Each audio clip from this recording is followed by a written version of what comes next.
Hi guys, welcome back to my channel. I hope everyone is doing amazing this week. I want to say hi to the new people that have subscribed to my channel. I'm y'all. Yeah, I hope to grow with you. I'm so cringy. But yeah, I hope that we can all grow together. But today's video, I'm gonna kind of get straight into it. In the description, it says self-care tips for dealing with anxiety. Again, anxiety is something I deal with, so I'm talking about it because I've got first-hand experience in dealing with it.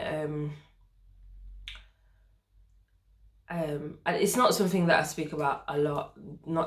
It's not something I speak about a lot because I feel like I spend a lot of my time thinking like I don't want anxiety to have a part in my identity anymore. So I don't really share it too much with people. I just kind of try to work through it and deal with it. But if people that are really close to me know that it's something that I've dealt with. And yeah, so I deal with generalized anxiety disorder. I've dealt with it for some time now, but it's not something that I'd say impacts me like it used to, because I've learned ways to deal with it and work through it to kind of lower my anxiety levels if I'm going through it. If I'm going through a high stress time, it's something that might impact me more, but I've got tools now to help me to kind of work through that. And yeah, when I first started to go through it, I didn't think, it depleted me so much. I literally thought, this is it for me. I didn't feel like I had a right to live my life. I didn't feel like I had the right to go out and do things because a lot of things were overwhelming. Like being around people, it was just overwhelming. Like if a situation was too much, it'd leave me feeling not so great. So I just thought, you know what, I'm going to avoid certain situations, where now I feel so much more confident. If I'm in a situation and I don't like it, I'm not going to allow that situation to overwhelm me and overtake how I feel. It's my life, do you know what I mean? I don't want anxiety to have any part in my identity anymore. And I just want anyone that goes through it, I want them to understand that it's not your identity. It isn't your identity is you and who you are. And yeah, I hope that came across well. I hope that came across in the right way. It's not my, I don't carry it as my identity because I see myself as Yolande, and then anxiety is something which pops up sometimes, and she can't live here with me. She can't. Do you know what I mean? I just see it as something that pops up, but something that isn't welcome to stay. Though I don't resist it. I would say if you go through anxiety, it's not something you should resist. It's something you should acknowledge it and work through it. Don't resist that feeling because it makes it worse. But I think you learn that over time, because I went through that resistance phase in my life where it made things so much worse. But yeah, I'm just going to go through some tips with you on things that work for me. You know, when you're going through that, when your stresses are a bit higher and you're more anxious than normal. But yeah, I'll go through a few things and I hope that it helps you. I've made notes just because I kind of just want to be clear with what I'm going to tell you. But I hope that in the future I do want to do an updated video. I am a bit nervous because I've tried to do this video so many times, and I've talked myself out of doing this video so many times, but I know it's something other people deal with. And I know me, I'm in my 20s, late 20s. I work full time. I've got a busy life. I'm trying to socialise. I'm trying to do everything that a young woman's trying to do, as are many of us. So I'm just going to give some tips, and I hope this helps someone. Even if you don't speak about it, I hope you can take something away and try to use that to care for yourself. Okay, so my first tip that I've written down is rest. Rest is so important when you're going through these periods, especially really anxious periods. Your body is just, I think your mind and your body is just constantly overworking, that you feel drained, you feel battered. Sometimes you've slept but you wake up and you're still feeling drained. I would just say try to rest. On the weekends, if you have nothing to do, just try to take an afternoon nap, rest, relax. When I say rest, I don't mean just sleep, because I know sleep can be so difficult when you're dealing with anxiety. So when I say rest, I just say take it easy on yourself. Don't try to do everything you can in one day. Do what you can do and rest and relax. Set a time for yourself. So if you've got the whole day and you've got to do food shopping, you've got to clean the house, you've got to do that, write a list down for yourself of doing these things, but do what you can do. Do what's priority. So if you need to do food shopping, so you have food in the house, do your food shopping. If you need to wash your clothes. And if you want to clean the house, if you feel absolutely drained, like I cannot clean, just do one room at least. Just do the bathroom or do the kitchen. Just do one thing. The room that you're going to use the most or is going to make more sense to do. I always say make sure the kitchen's clean, because it's so annoying going into your kitchen when it's messy. That is a trigger. But yeah, try to rest. So try to do what you can do, and don't be afraid to leave the things that you can't do. Set yourself a nighttime routine. So have a set time where you get into bed and you wind down. Switch your phone off. I've recently gotten a new phone, and it's got a well-being setting on it. So at 10 o'clock my phone goes on grayscale, which means it goes black and white, and it goes on do not disturb. So any notifications, any texts, anything, they don't come through until my settings come off at 7 in the morning. So it's from 10 till 7. I've just done it as an automatic setting. I think if you have an Android, if you go into settings, it will show you that.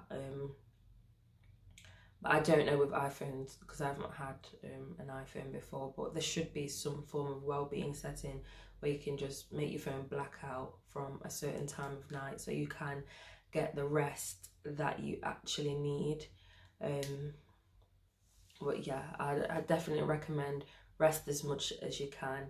If you have a busy weekend, pick one day out of that weekend to rest. Like I've slept all day today.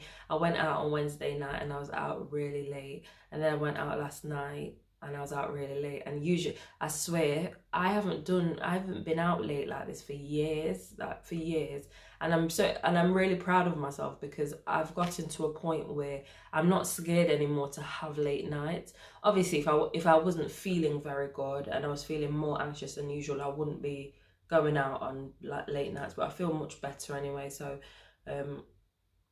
I feel like I can do these things, and I feel like a lot of people can get there. But if you are going to be doing late nights, make sure you prioritize a day where you can rest and get yourself back together, look after yourself, eat lots of food, hydrate your body. Do you know what I mean? Relax, just have that time for yourself.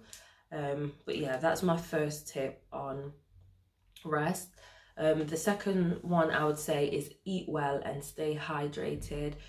Food makes a massive difference to how you feel.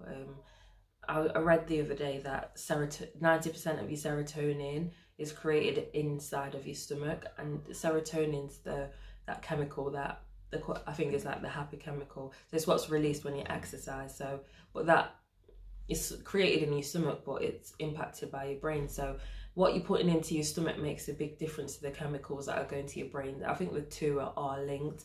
So I would say try to eat well, and for me, what I try to, when I'm not feeling great, I try to cut sugars out. I don't have anything with caffeine in it. I don't drink alcohol, full stop, anyway. But everyone's lifestyle is different. I would say try to cut caffeine out if you can. I want to do a video on healthy meals that you can do that are quick and easy when you are anxious and overwhelmed. But yeah, I would just eat healthy food, so a lot of greens. Try to have fruits. If you don't want to eat loads of fruits, just have like one fruit. Just have an apple. Buy a box of grapes and have some grapes. Just something that is going to help you. Make sure that you have breakfast, because that fuels you for the day. That's the start of your day. Make sure that you have breakfast, because when you haven't eaten, sometimes you feel so weak and you start to feel anxious, but it's because your body has no fuel to be pushing you. So try to eat and try to stay hydrated. Drink a lot of water. Hydration makes a massive difference, because your body, when you're dehydrated, your body, it's like it's shutting down. So try to hydrate yourself and drink a lot of water, and I promise you will see the difference. You feel so weak and lethargic when you haven't drunk water. So imagine when you're going through an anxious spell, that's just going to contribute to it. So I would say drink a lot of water, try to eat really well, try to cut junk foods out. I'm not saying do not eat junk food at all. I'm just saying when you're going through a tough time, you need food that nourishes your body and energizes and fuels you. Third tip would be exercise. I know I've spoken about self-care and exercise before, and I know it's not easy when you're not feeling good. It's really not easy to go and exercise, but it makes so much of a difference. If you can't, you know what I mean, do weights or anything like that, just go and do cardio. Do 30 minutes of cardio and just get yourself going and just release some serotonin in your body, and so I would definitely say 30 minutes of exercise at least, when you can. And if you can't manage to do exercise every single day, try to go at least 3 days a week, and 30 minutes for 3 days, it makes such a big difference to you, instead of not doing any at all. I have been really busy this week and I haven't been exercising as much, but it's like, I think when you've been anxious, you start to kind of understand your body and know your body a lot more, so you'll know when you need to start going to exercise. But I would say try to keep it up as a part of your lifestyle. But in these times when you're feeling like that, I know everything just feels a lot and heavy to do, but do try to get some exercise in at least 3 times a week, and that will make a massive difference. I've said before, just do some yoga if you can, meditate if you can, or just stretch. Just get a yoga mat, and just stretch. Stretching makes a big difference. And if you don't want to go to the gym and do a full workout, go to the gym and just do some stretch exercises, and that just removes all the tension from your body, and that can help you a lot. The other one I'd say is unplug from social media. I know sometimes it is hard to unplug from social media, but it's so necessary. There's so much information coming at you. For me, it's too much. For me, the one thing that gets me with social media is just too much information. I can't take it all in. I don't really feel, I don't get the thing where I feel bad about myself through social media, but I get the thing where it's like, I want to see this, I want to see that, that's beautiful, that's nice, and or whatever. There's just so much going on, and I think, oh, I want to buy this, I want to buy that. But then I think, no, just get off social media, because sometimes you'll see something and it's really good news. Like you'll see a nice wedding and a nice family and it makes you really happy. And then you'll log into, like I logged into my Twitter the other day and I seen something horrific. It was sad. It was so sad. And then you see some sad news.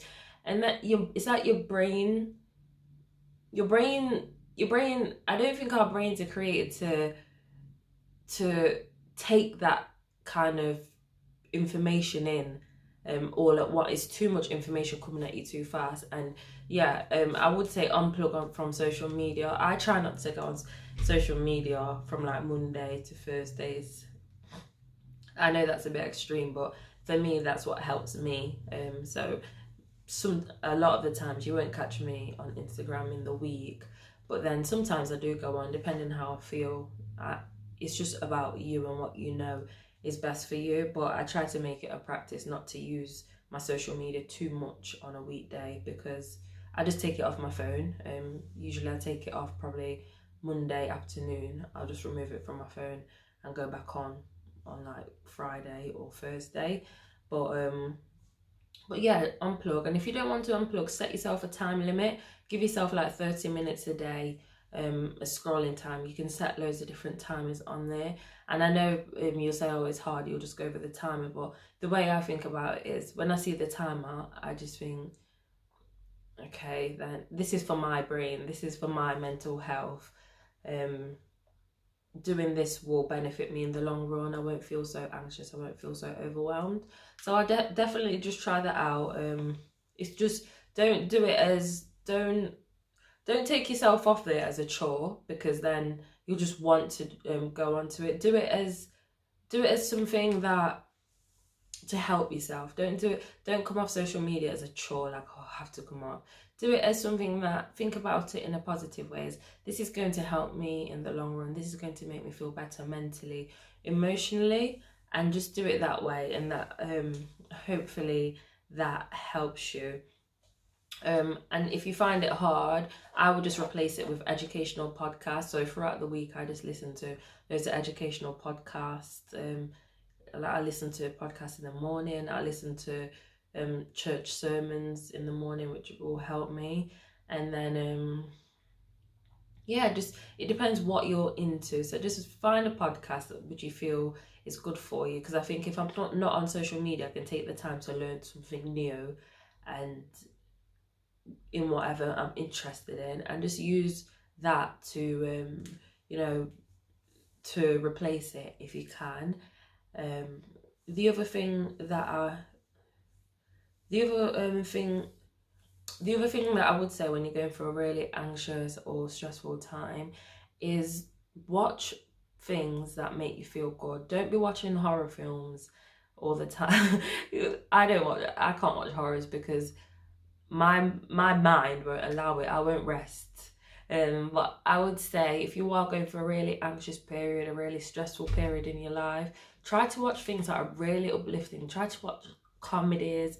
Netflix has loads of silly things on there, so just find loads of films that you like, something that's really light-hearted. Sometimes I watch RuPaul's Drag Race, and that really inspires me. It inspires me to like work on doing my makeup and work on creative things. But just watch things that will make you laugh, things that will make you happy. Just watch films that are going to really uplift you. Like, sometimes I'll watch a film and I literally cry because it's so happy, but I'm very emotional anyway. But just watch things that are going to make you feel good, because it is about your mental health. And I know that people like what they like, but sometimes subconsciously you're just taking things in that aren't good for your mental health at that time. So I would try to watch things that are going to make you feel great, that are going to make you feel much happier than frightened and scared, especially if you're watching things before bedtime. But yeah, just watch things that you know aren't going to be things that will make you feel highly stressed or just overwhelmed, and hopefully that helps. That always helps me to watch things that when I'm going through an anxious period, I don't watch anything that's depressing. I try not to watch anything anyway that's depressing. If I watch a new series on Netflix or whatever, and it comes out, it's probably a thriller, then so be it. But I don't practice watching things that are going to make me feel uneasy, and so on. So yeah, just, there's so many things on there, and if you need any recommendations on what's good to watch, please let me know, and I'll list them all below of the things that I watch. But yeah, the final thing I'm going to say is go out and socialise. Go out and have fun with your friends. Go out and socialise with your family. This was a really hard thing for me, and when I first started to feel anxious, like I isolated myself a lot, and then I just pushed a lot of people away, which I don't beat myself up about now. And I don't think if you feel like you've pushed people away, you should beat yourself up, especially when you're anxious. Don't beat yourself up about it. every day is a new day to start again and to try again, with whatever it is in life. So I just go out and socialize, and I feel so sad talking about this. Not sad, but yeah, I just when go out and socialize. Yeah, go out and socialize with people. It makes such a difference.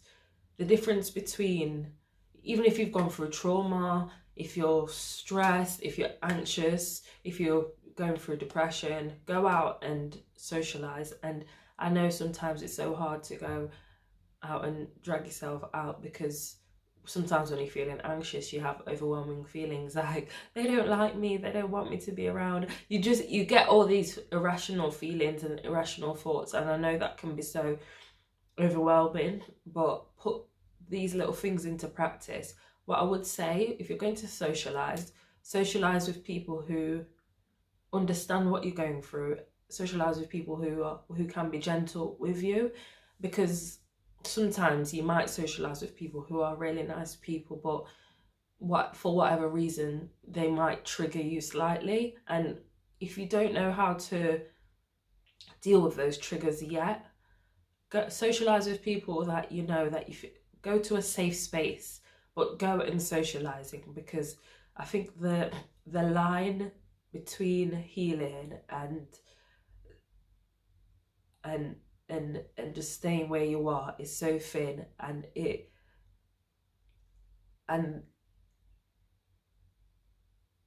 and spending time around people who care about you, who you care about, can really, really, really change your life, or bring you out of such a dark place. It can give you so much confidence, but it can also lift your mood. So I would definitely say to you, socialize with your friends. Even if it's just for, if you're going to meet a friend for an hour on the weekend. Just try to see someone at least once a week. I'm always at work, and weekdays I don't really have time to do much, but I have found myself recently just not being scared to go out on the weekday because, oh, I'm overwhelmed, because I'm not going to stick to my routine.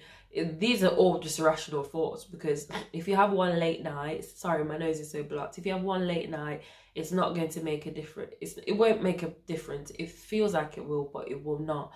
Try to meet with a friend, go to cinemas once in a week, just go for dinner at least. Sometimes go for, if you don't want to cook that night, just go somewhere and have something to eat with a good friend, and just see your friends. I speak to my friends a lot more on the phone and that sounds like a big thing, but there was a time when I wouldn't speak to anyone on the phone, and that was really sad. But I just wouldn't do any of that thing, and I was by myself fighting this anxiety, and it felt like then it was swallowing me up. And isolation, I feel like anxiety makes you want to isolate yourself, but isolation isn't healthy. It isn't good. Take your time with meeting new people, but if you take your time with meeting new people, if you haven't got many people around you, but if you do have people that you can socialize with, go and spend some time with them. Go, if you live alone, go home and spend time with your parents if you can. Go out with your friends, call a friend, and just call someone trusted and say, hey, I feel a bit anxious today. I'm sure the people that truly love you, when you tell them that you are feeling anxious today, they won't turn you away. They will be amazing, and they will be there for you. I found that. I've got a friend that I will say, oh, I'm feeling like crap this week. And usually it's hormonal. It's because my period's near. But if you are a lady, your hormones can really trigger off a period of anxiety. So what I would say is get like a period tracker, and just or a mood tracker that you can download the app on your phone. That's what I use. And kind of when you start to see what your mood is, you start to feel more in control, so you can know what to do for yourself. But I would say, back to I just like deflected, but yeah, I would say get in touch with a friend, speak to a friend, call someone, go out, spend time with someone, laugh Laughing will heal you. I know it sounds silly, but laughing has healed me from things that I thought I would never be able to get through. So guys, I hope this video was helpful. I'm just giving tips that I don't know if I was clear enough. I'm just trying to give tips on things I've used and things I try to use daily in my life. Again, you don't have to be perfect at these things. Just know that when with anxiety, it's all trial and error. You'll try so many things and you feel like nothing is going to help you until you start to find little tools that will help you. But thank you for watching this video. If you want any more tips, please let me know. Send me a message on social media and I will reply to you. If I don't get back to you straight away, I'll always reply. Okay, so I hope everyone has a great week and I will speak to you soon. Bye.